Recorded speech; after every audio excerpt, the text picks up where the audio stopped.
These are the top 10 stories on TV Platinum. On number 1, troops of the Nigerian Army's 22 Armored Brigade, in collaboration with the police and Department of State Services (DSS), has restored order in the Falana and Eastern local government area of Kwara State. The operation on 13 September 2025 followed a distress call from Kwara State Governor Abdulrahman Abdulrazak over violent youth protests amid rising kidnapping incidents in their communities. Brigade Commander Brigadier General Ezra Bakins, who spoke after the operation, reassured residents of the Army's commitment to their safety and urged youth to express grievances peacefully.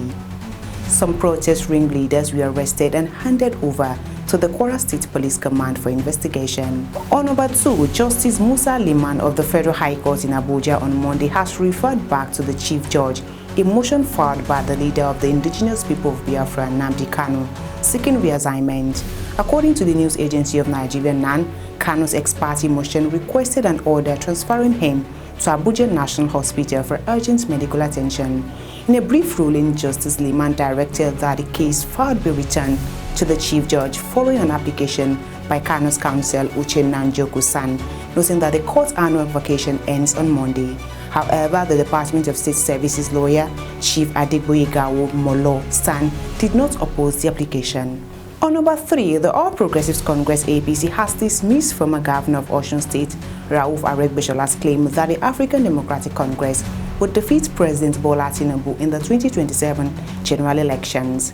In a statement on Sunday, Lagos APC spokesman Seyi Oladejo described Aregbesol's declaration as political suicide and an attempt to boast, accusing him of betraying the party that shaped his political career. Aregbesola made the claims during a gathering in Lagos after joining the ADC on Saturday, stressing that his new party would unseat President Bola Tinubu in the 2027 general elections and also take control of Lagos State. On number 4, Senate President Godswill Akpabio and Secretary to the Government of the Federation, Senator George Akume, have called on Nigerians to exercise patience with President Bola Tinubu's administration amid ongoing economic hardships and political reforms. The appeals made against the backdrop of growing national frustration were disclosed in a statement on Sunday by the Special Assistant to the President of the Senate on Media and Communications, Anyete Ekong. Akpabio, who spoke at the second plenary meeting of the Catholic Bishops' Conference of Nigeria in Ikotepene, Akwa Ibom State, acknowledged the economic turbulence, urging Nigerians to stay patient and hopeful for a brighter future. On number 5, Nigerian Association of Resident Doctors (NARD) has suspended its ongoing 5-day warning strike, giving the federal government a 2-week ultimatum to address its demands. NARD, in a statement by its president, Dr. Tope Osundara, said the suspension was intended to show goodwill to Nigerians and give the government time to address ongoing welfare issues affecting doctors. The association will review the strike at its annual general meeting on September 26 and may escalate action if the government fails to address its demands.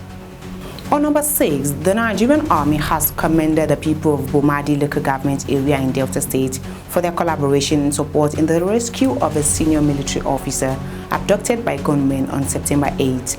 In a daring and precise operation on September 9, troops of the 63 Brigade rescued Major Josiah, who had been abducted from his lodge by gunmen.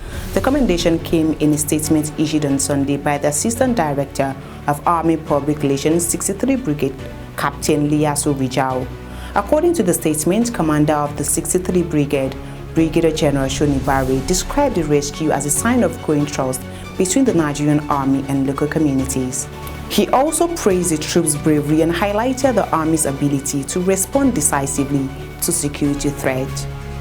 On number 7, human rights lawyer Femi Falana has called on the Independent National Electoral Commission (INEC) to take stronger action against politicians engaging in premature campaigns ahead of the 2027 general elections. Falana, who spoke on Channel Sunday Politics, described the trend as abnormal and argued that violators should face court action to test the limits of the law.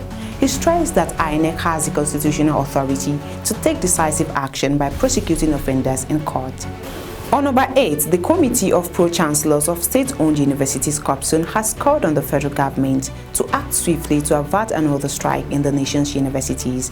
In a communique issued at the close of its 69th meeting in Abuja and signed by Acting Chairman Professor Ayodeji Omole, the committee warned that Nigerian universities could not withstand another round of industrial action amid ongoing disputes with the Academic Staff Union of Universities (ASU).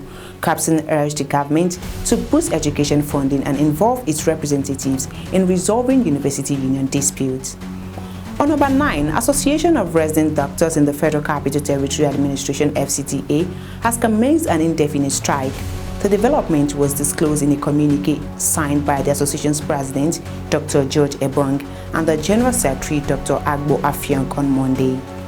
The doctors had previously staged a 7-day warning strike last Monday to press their demands after months of unresolved negotiations with the FCTA. And lastly, the Anambra State Police Command has arrested 200 suspects for various crimes and secured 100 convictions over a 7-month period. State Commissioner of Police Ikoyi Orutugu, who spoke in an interview with the news agency of Nigerian Nani in Oka, disclosed that the arrests made between February and August involved suspects linked to armed robbery, kidnapping, cultism, and other crimes. Orutugu confirmed the operation recovered firearms, ammunition, vehicles, and explosives, describing the results as a show of operational effectiveness and a warning to criminals. He also highlighted the launch of Operation Zero Kidnapping to combat kidnapping and related crimes. And that's the top 10 stories on TV Platinum. I am Hakima Dada. Do well to subscribe to all our social media platforms for more news updates. Thank you for watching, and bye for now.